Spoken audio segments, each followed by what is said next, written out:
Welcome back. We're now into our rest and chill time where our bulk ferment and our cold ferment are going to occur. So at this point, you need to decide, do I want to bake today or tomorrow? If you want to bake today, you're going to bulk ferment for usually about 2 hours, then have a short cold ferment and then bake your loaf.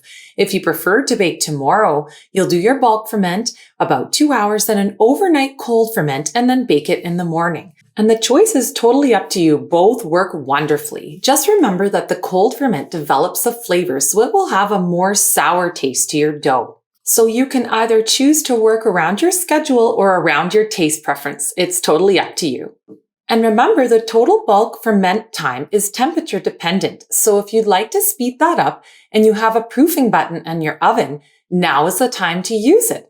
However, I find it sometimes gets a little too warm, so I will leave it in there for maybe an hour, and then I often turn the temperature off and just leave the light on. And that really works well. So how can I really tell if the bulk ferment is done?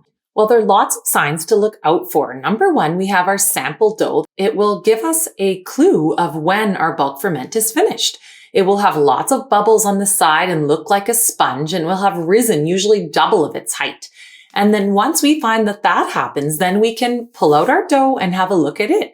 And it will almost double, if not more, in size and rise up the side of the bowl significantly. You'll notice it starts to pull away from the edges. You can see that here in the sample and the edges of the bowl or the banneton, and it will get the slightly domed appearance on the top.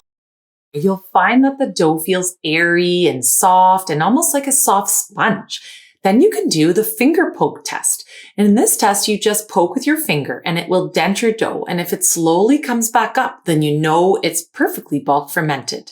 And your relax time for your dough is over. So now it's time to decide, bake today or bake tomorrow, because it's time to chill. So we're going to cover our dough back up and refrigerate it. If you want to bake today, you're going to refrigerate it for about 45 minutes until your oven preheats to 245 degrees Celsius or 475 Fahrenheit. So if you're going to bake today, head on over to your oven now and place your Dutch oven or baking stone, whichever you're preferring to use, and preheat it to the right temperature.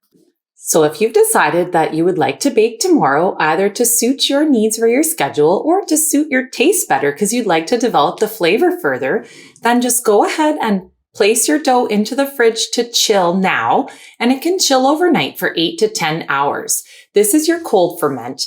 And when you take it out of the fridge in the morning, once the oven is warmed up, you'll directly score it and bake it directly out of the refrigerator, just like we're going to do now, as soon as our oven is heated up, and then we will score it and bake it. I hope you're as excited as I am for you to make a beautiful, tasty, artisan, gluten-free sourdough loaf. See you soon.